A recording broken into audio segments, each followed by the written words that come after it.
Je vous invite à venir poser vos questions. Je trouve ça super, tout ce qui se passe présentement pour les métallos, ce qu'ils font pour la décarbonisation et tout ça. Moi, je travaille sur le fleuve, ça fait très longtemps. Je trouve pas ça normal la nuit qu'il y a des produits, des déchets, du caca qui est droppé dans la nuit. Puis ça, c'est quasiment tous les nuits, puis ça, on trouve pas ça normal. Puis je trouve qu'on est très, très, très en retard au Canada.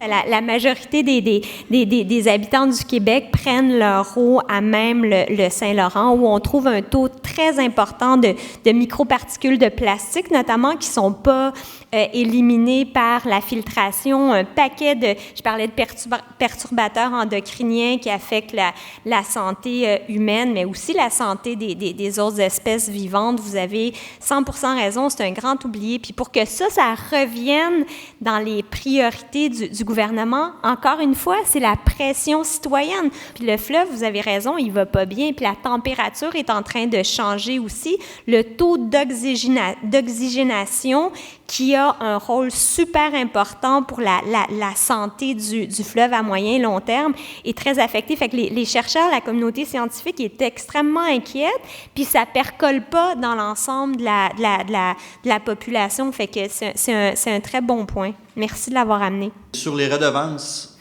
au Québec, sur notre eau, dans le fond, c'est notre art. Je voulais avoir votre avis là-dessus. C'est clair que l'industrie devrait payer sa juste part parce qu'elle ne la paye pas en ce moment. Puis cet argent-là pourrait justement servir à assurer un meilleur assainissement de l'eau et payer pour ces infrastructures-là. Vous avez parlé tout à l'heure de la culture du pas cher qui est ancrée dans nos habitudes de consommation. Avec l'inflation, les taux d'intérêt qui montent, il y a des gens qui ont besoin de ces produits-là. C'est quoi qu'on va faire pour les accompagner? Quel genre de politique sociale ou économique que le gouvernement doit adopter justement pour éviter qu'on les accompagne puis éradiquer cette culture de pas cher? Ça, moi, j'ai longtemps pensé, en fait, je le pense encore, que ça prendrait une organisation mondiale de l'équité, justement, puis qui taxerait les grandes entreprises, les Glencore de ce monde qui font des milliards de profits puis qui disent qu'ils n'ont pas les moyens de réduire leurs bénéfices à la fonderie Horn, en fait, qui n'ont pas les moyens de mettre en place des mesures ou d'arrêter de mettre autant d'intrants dans les machines parce que ça coûterait plus cher, puis ça réduirait leurs profits. Fait que, tu sais, ces changements-là, ils sont là. Il faut des mesures qui vont réglementer au niveau international. Dans nos entreprises, localement, on voit que ça commence à changer. En tout cas, moi, je sens que les mentalités commencent à changer. Les employeurs commencent à se dire « ça prend un virage énergétique, il faut que j'aille une longueur d'avance, il faut que je commence à me transformer ». Ma première question, c'est comme syndicat, qu'est-ce qu'on peut faire pour accélérer ce changement-là plus local, à même nos conventions collectives, entre autres? Comment est-ce qu'on peut faire front commun à l'international par rapport à la décroissance énergétique, compte tenu qu'il y a une grande inégalité en accessibilité aux ressources? Moi, je pense que je suis représentatif d'un Québécois moyen. J'ai aimé ta présentation, j'ai entendu plein de choses, mais bien des affaires que ça revient, puis tu sais, des constats, puis... Mais moi, je suis un peu l'autruche, là. Moi, je me mets, tu sais... J'ai un gros V8, j'habite à Chibougamau, puis je suis justifié. Ouais, j'étais à Chibougamau, ça me prend un truck, tu sais, puis je remplis mon bac de recyclage aux 2 semaines, puis ça me donne bonne conscience, puis je change pas tant que ça mes comportements, puis je pense que je suis pas tout seul qui est comme ça, là. Fait qu'à un moment donné, je sais pas qu'est-ce que ça va prendre pour amener le monde comme moi à poser des gestes plus concrets.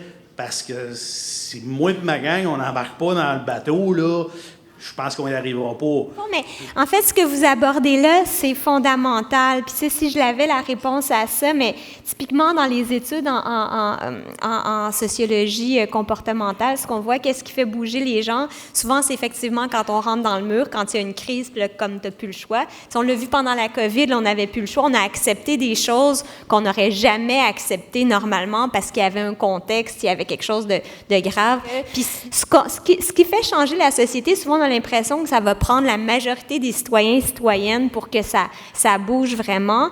Mais il y a une politicologue, Eric Chenoweth, là, de l'Université Harvard, qui a fait une étude des grands changements politiques qui ont transformé la société. Puis ce qu'elle soutient, c'est qu'en fait, c'est pas plus que 3,5% de la population vraiment mobilisée, là, mais vraiment mobilisée, c'est-à-dire des gens qui sont prêts à non seulement aller dans la rue, mais éventuellement faire de la désobéissance civile ou s'impliquer activement, vraiment en faire leur mission. Mais 3,5%, là, c'est pas tant que ça. Si on est stratégique, si on fait des alliances clés, puis on se positionne pour être aussi efficace en lobby que les Glencore de ce monde et autres grandes compagnies, moi, je pense qu'on peut y arriver. Et là, forcer le gouvernement à mettre en place un cadre réglementaire pour faire en sorte que les choix les plus écologiques et les plus socialement responsables, les plus bénéfiques pour la société, soient aussi les choix qui sont non seulement les moins chers, mais les plus faciles et les plus le fun à faire.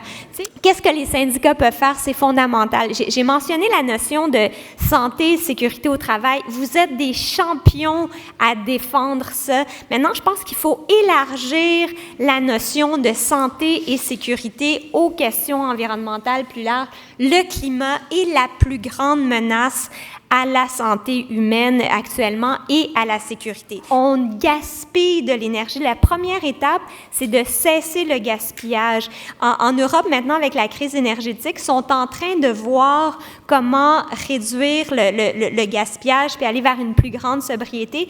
C'est la première étape, mais il faut penser plus largement dans tout le cycle de vie des objets qui nous entourent, parce que le fait qu'on soit avec des affaires comme ça qui sont jetables et non réparables. Ah, j'aurais le goût de vous parler encore super longtemps. Fait que je vais rester encore un petit peu, mais en tout cas, merci beaucoup pour l'invitation, pour vos questions, puis merci de vous engager comme vous pouvez au sein de vos entreprises, dans vos communautés, parce qu'il y a quelque chose duquel je suis convaincue, c'est qu'on a tous infiniment plus de pouvoir qu'on serait porté à croire, et je pense que nos enfants ont vraiment, vraiment besoin qu'on l'utilise maintenant. Merci. Merci.